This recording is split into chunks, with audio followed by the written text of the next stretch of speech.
Pemasaran. Awal merintis Krishna, Aji Krishna menggunakan marketing dengan cara meminjam mobil dari teman-temannya untuk diparkirkan di depan outletnya agar Krishna oleh-oleh terlihat ramai sehingga orang-orang merasa tertarik dan penasaran dengan apa yang dijual oleh Krishna oleh-oleh, sehingga lama-kelamaan makin ramai pengunjung yang berdatangan dan berkembang, sehingga akhirnya Krishna oleh-oleh dipromosikan oleh artis-artis sehingga Krishna oleh-oleh dikenal oleh para wisatawan. Keunggulan dari pelayanan Krishna oleh-oleh. Yang pertama, karena tempatnya yang nyaman dan tidak perlu berdesak-desakan, berbeda jika para wisatawan berbelanja di pasar tradisional. Yang kedua, selain itu juga Krishna oleh-oleh menjual segala jenis alat-alat tradisional untuk para wisatawan sebagai buah tangan untuk negaranya masing-masing.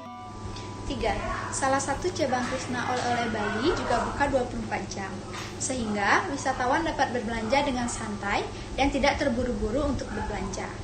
Dan dapat untuk berbelanja kapan saja untuk menyesuaikan dengan jam keberangkatan wisatawan itu. Yang keempat, di masa pandemi ini, Krishna oleh-oleh Bali melakukan sebuah inovasi, yaitu dengan membuka layanan pemesanan secara online, sehingga konsumen dapat melakukan pemesanan dari rumah. Yang kelima, sistem pembayaran di Krishna oleh-oleh Bali dapat dilakukan secara cash dan debit dari berbagai bank, dan juga melayani dompet digital seperti GoPay. Hal ini bertujuan untuk mempermudah para customer dalam melakukan pembayaran. Jika dilihat dari sudut desain thinking, Krishna oleh-oleh Bali ini sudah menerapkan beberapa desain thinking yang dapat membuat perusahaan tetap bertahan hingga saat ini. Konsep desain thinking yang sudah diterapkan oleh Krishna oleh-oleh Bali yaitu yang pertama, Krishna oleh-oleh Bali mampu mengatasi masalah yang banyak berdampak di sektor pariwisata. Dengan menggunakan konsep desain thinking, kita dapat mencari solusi dari permasalahan yang ada. Jika dilihat dari situasi saat ini, yaitu saat situasi pandemi COVID-19, Krishna oleh-oleh Bali sudah mampu untuk beradaptasi. Krishna oleh-oleh Bali menerapkan protokol kesehatan yang ketat. Hal ini dilakukan agar wisatawan bisa merasa aman saat berkunjung, sehingga hal ini dapat menaikkan value perusahaan. Yang kedua, desain thinking identik dengan inovasi yang terus dilakukan agar satu usaha tidak monoton dan bisa berkembang. Krishna oleh-oleh Bali menerapkan desain thinking yang dapat membuat para customer merasa puas dan nyaman saat berbelanja. Hal ini dilihat dari cara pemilihan tempat Krishna oleh-oleh Bali yang cukup strategis dan memiliki objek wisata, sehingga para customer bisa berbelanja dan sekaligus menikmati objek wisata. Krishna oleh-oleh Bali melakukan pendekatan dengan para calon pembeli dengan cara membagikan ilmu dan pengalaman di bidang bisnis, terutama dikhususkan untuk generasi muda.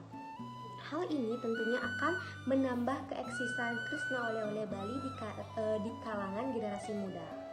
Yang keempat, Krishna oleh-oleh Bali memiliki trik tersendiri untuk memberi kesan kepada pengunjung dengan cara memberikan stiker kepada setiap pengunjung. Hal ini juga bisa menjadi media promosi dalam lingkup kecil. Yang kelima, Krishna oleh-oleh Bali juga memperhatikan tata letak produk, pelayanan yang ramah, serta Krishna oleh-oleh Bali juga secara berkala melakukan giveaway. Hal ini bertujuan untuk memfollow up konsumen agar keeksisan Krishna oleh-oleh Bali tidak pudar. Saya akan menjelaskan BMC mengenai Krishna oleh-oleh Bali. Bagian yang pertama ada key partners, yaitu yang pertama Jerman, yang kedua pengrajin kayu, yang ketiga pabrik cemilan khas Bali, yang keempat Bali Home Spa, yang kelima Bujero. Bagian yang kedua ada key activities.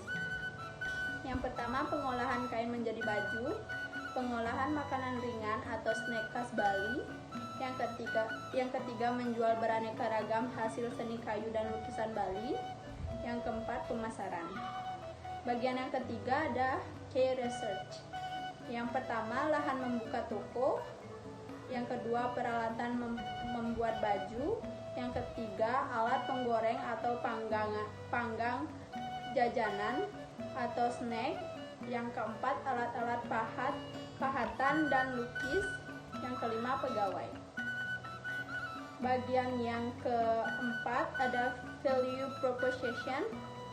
Yang pertama, baju yang adem dipakai oleh masyarakat. Yang kedua, beraneka ragam jajanan atau snack. Yang ketiga, beraneka ragam rasa snack. Yang keempat, menerima pemesanan online. Yang kelima, terdapat makanan halal dan sehat BPOM. Yang keenam, snack tahan lama dan tidak mudah rusak. Yang ketujuh, di setiap outlet Krishna berdampingan dengan destinasi wisata sehingga para konsumen dapat sekaligus berwisata seperti air terjun atau mangrove. Selain itu, beberapa outlet terdapat kolam berenang, rooftop, dan wahana permainan yang sangat besar. Yang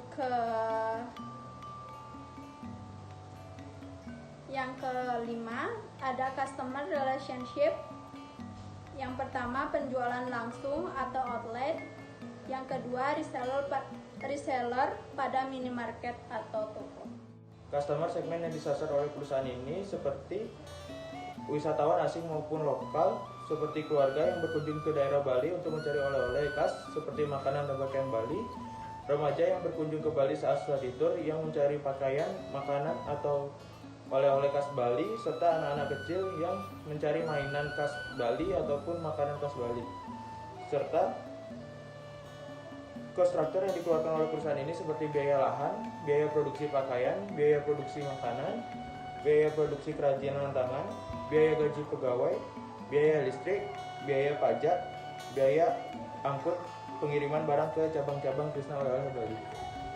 Revenue streams adalah penjualan pakaian, penjualan olahan snack, penjualan kerajinan tangan, penjualan kepada reseller atau outlet-outlet lain, penjualan body care, dan penjualan alat, pakaian, barang, dan kesenian khas Bali. Jadi di sini saya akan menjelaskan mengenai tren yang diidentifikasi ke depannya dapat mempengaruhi Krishna Oleh-oleh Bali. Nah, jadi menurut kami tren di sini tuh ada tren fashion, tren makanan, tren body care, dan juga ada kesenian. Selanjutnya saya akan menjelaskan satu persatu dari tren-tren tersebut. Nah, kalau dari fashion, kalau fashion di Krishna Oleh-oleh Bali ini menurut saya sih dia nggak akan terpengaruh ya, karena bisa dilihat dengan adanya inovasi dari Krishna ini. Seperti pada zamannya itu kan sempat ada tren tie-dye nih. Jadi si Krishna ini ikut berpartisipasi atau berinovasi dalam tren ini, namun masih tetap dengan ciri khasnya yaitu tulisan Bali maupun motif barongnya kayak gitu.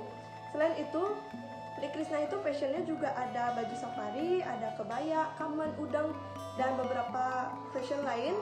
Nah, kalau dilihat dari modelnya itu, dia tuh sudah mau mengupdate mengikuti model-model yang sedang booming di kalangan masyarakat maupun kalangan milenial, seperti itu. Selanjutnya itu dari makanannya. Kalau makanannya itu seperti yang kita ketahui ya, toko oleh-oleh dimanapun itu pasti monoton. Jadi dia akan menjual makanan ringan, kue ringan yang biasanya identik sama, seperti itu. Yang sering kita jumpai seperti ada pia, ada kue kering. Nah, kalau kita lihat, ini tergantung pada sasarannya. Kalau wisatawan lokal, menurut saya sih wisatawan lokal, apalagi Indonesia ya, cuman kita berbeda pulau saja, dia itu lebih mengetahui ada makanan yang lebih worth it gitu, atau ada toko yang menjual makanan tersebut atau kue cemilan tersebut lebih worth it, seperti itu. Jadi agak kurang sih, tergantung kepada siapa sasarannya, seperti itu. Selain itu juga sekarang kan seperti pia nih. Kalau Krishna ini masih basic lah menjual pia dengan isiannya tuh kayaknya krim karamel yang kuning itu. Kalau di daerah saya itu pia itu udah berinovasi, jadi dia ada rasa buah naga dan dia memang menggunakan buah naga sebagai isian yang di dalamnya itu, pia yang bulat itu, seperti itu. Selanjutnya kalau dari body care, nah ini body care ini kembali lagi kepada siapa sasarannya. Kalau dia kepada masyarakat lokal atau kepada anak milenial Indonesia, menurut saya sih sekarang agak kurang ya, karena kalau di anak milenial maupun masyarakat sekarang itu sedang booming lotion maupun body care untuk whitening gitu.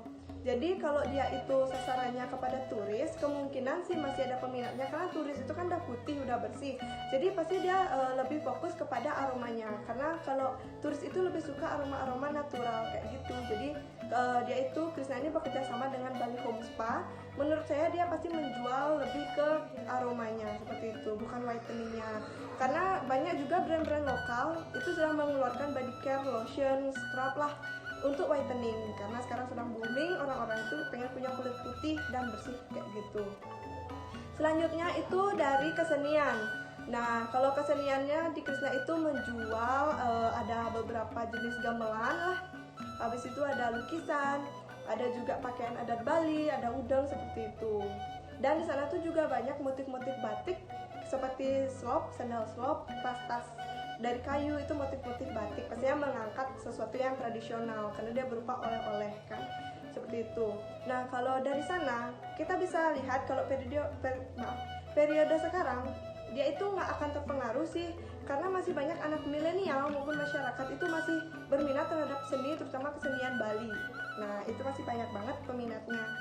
Kita kecuali melihat ke depan, pandangan ke depan, apakah kita masih mampu melestarikan atau mempertahankan keminatan kesenian para anak milenial maupun masyarakat. Tapi yang pastinya kita berharap masih bisa melestarikan dan menjunjung tinggi kesenian kita, warisan kita seperti itu. Jadi di antara keempat ini, apakah dia akan terpengaruh? Ini sebenarnya 50-50 sih, alias 50-50 antara dia itu terpengaruh dan tidak, tergantung Krishna kedepannya akan berinovasi atau tidak. Kalau untuk sampai saat ini menurut saya sih dia nggak akan terpengaruh, karena yang saya lihat masih siap untuk berinovasi dan bersaing di pasaran luas kayak gitu. Baik, sekian pemaparan materi dari saya. Materi selanjutnya akan dijelaskan oleh teman saya. Terima kasih.